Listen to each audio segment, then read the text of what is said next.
ज़रा सोचिए, एक ऐसी शक्ति जो पूरे यूनिवर्स की पहली रोशनी से भी पहले अंधेरे में जन्मी थी।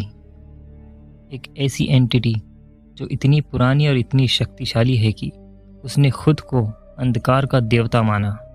यही है नल, मार्वल यूनिवर्स का सबसे बड़ा और खौफनाक विलन, जिसने अपनी बनाई हुई सिम्बियट्स आर्मी से न सिर्फ प्लैनेट्स, ग्रहों बल्कि पूरी गैलेक्सीज को गुलाम बना दिया।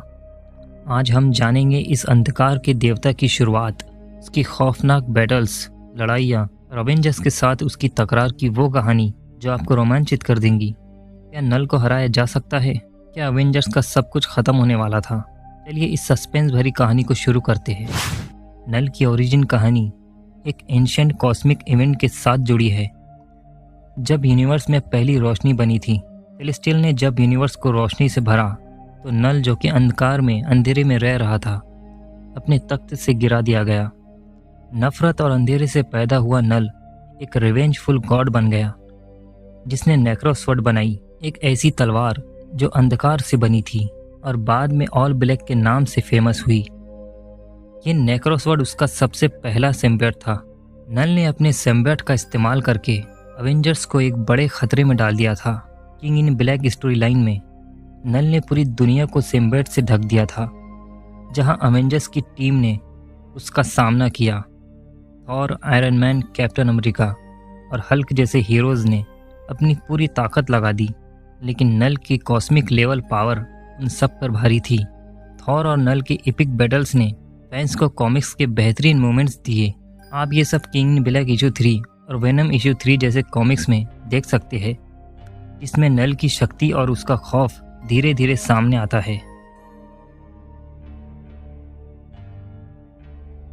आपने थंडरबोल्ट्स का टीजर तो देखा ही होगा और उसमें पहली बार दिखाए गए सेंट्री के फर्स्ट अपीयरेंस को भी आपने देखा है एमसीयू में। सेंट्री सबसे ज़्यादा पावरफुल और ख़तरनाक सुपर हीरो है मार्वल कॉमिक्स में, जिससे थॉर, डॉक्टर डूम और यहाँ तक कि अवेंजर्स भी कांपते हैं उसके अंदर के डार्क वॉइड अवतार से। लेकिन मैं अगर आपको कहूँ कि नल ने उसे भी बुरी तरह से हराया है, तो क्या आप यकीन करोगे? सेंट्री भी नल के आगे सिर्फ कुछ मिनट तक ही टिक पाया है। जी हाँ, नल और सेंट्री की तकरार एक धमाकेदार और खौफनाक सीन था, जो king in black comic series के पहले issue king in black issue 1 2020 में दिखाई गई थी। ये संघर्ष न सिर्फ एक बड़ा इमोशनल मोमेंट था, बल्कि सेंट्री की हार ने अवेंजर्स और पूरी दुनिया के लिए खतरा और भी बढ़ा दिया था। सेंट्री जो एक महाशक्तिशाली हीरो है और अपने अंदर मिलियन सन्स की ताकत रखता है, अवेंजर्स के सबसे ताकतवर हीरोज में से एक है।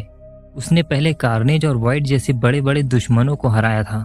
जब नल ने अपने सिम्बियट्स आर्मी के साथ पृथ्वी पर आक्रमण किया, अवेंजर्स ने अपने सबसे शक्तिशाली हीरो सेंट्री को भेजा ताकि वो इस खौफनाक शक्ति का सामना कर सके। और जो हुआ वो सबके लिए एक बुरा सपना बन गया।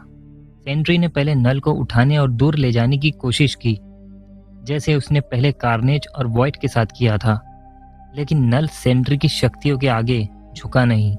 सेंट्री की कॉस्मिक लेवल पावर्स को भी नल ने कोई चुनौती ही नहीं समझा अपने लिए।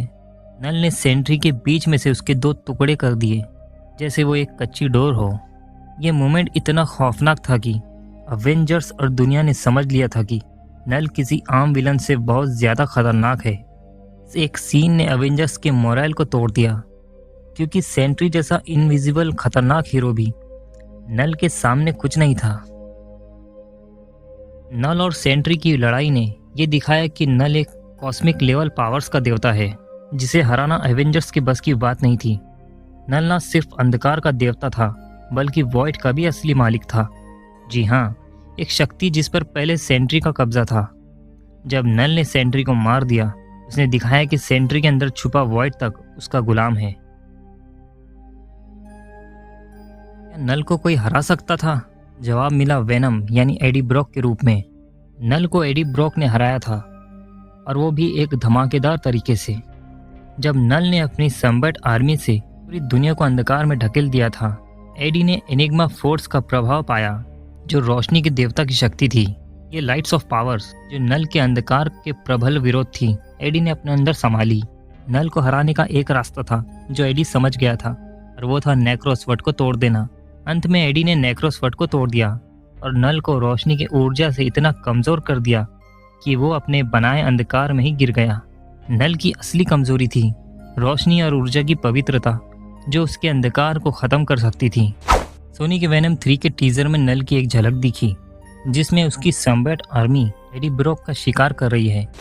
दूसरी तरफ एमसीयू के थंडरबोल्ट्स ट्रेलर ने फैंस को सरप्राइज दिया, जहां पहली बार सेंट्री को इंट्रोड्यूस किया गया। अब दोनों यूनिवर्सेस में इन खतरनाक शक्तियों का आमना सामना होने की उम्मीद बढ़ गई है, जो एक एपिक बैटल का संकेत देता है। तो दोस्तों, ये थी नल की फुल ओरिजिन, एक ऐसा खौफनाक और खतरनाक विलन जिसे 1 या 2 प्रोजेक्ट्स में निपटा देना किसी बेवकूफ़ी से कम नहीं होगा। क्योंकि आप क्या समझते हो, नल कोई हल्का विलन है या कोई छोटा विलन है? जी नहीं, ये थैनोस, कैंग और डॉक्टर डूम से भी ज़्यादा खतरनाक और बड़ा विलन है, जो मुझे अब भी यकीन नहीं हो रहा कि सोनी ने इतनी आसानी से कैसे बता दिया बिना इंट्रोड्यूसिंग के। वेनम 3 में नल हमें दिखने वाला है, या यूँ कहे कि इसका एक टीज दिखने वाला है। अब देखना इंटरेस्टिंग यह होगा कि नल आखिर वेनम के पीछे क्यों पड़ा है, कैसे एडी ब्रॉक इससे निपटेगा, और इस मूवी का असर हमें सोनी के आने वाले और मार्वल यूनिवर्स के आने वाले अपकमिंग प्रोजेक्ट्स पर भी देखने को मिलेगा। ये देखना काफ़ी इंटरेस्टिंग होगा। तो ये थी ओरिजिन वीडियो नल की। वेनम 3 मूवी आने से पहले मैं चाहता था कि आपको नल की ओरिजिन बता दूं, कि आप इसे प्रॉपर तरीके से जान ले। ये कोई ऐसा वैसा विलन नहीं, बल्कि कॉस्मिक लेवल विलन है, जिसे एवेंजर्स भी हरा नहीं पाए। दोस्तों, ये वीडियो अगर पसंद आई हो तो इसे लाइक करें, शेयर करें, और ऐसे ही ज़बरदस्त हॉलीवुड कंटेंट के लिए और सुपर हीरोज मूवीज़ के कंटेंट के लिए हमारे मूवीज़ वर्ल्ड चैनल को सब्सक्राइब करें। मैं मिलता हूँ आपसे नेक्स्ट वीडियो में, तब तक के लिए हमारे दूसरे वीडियोस को चेकआउट करें, एंड थैंक्स फॉर वॉचिंग।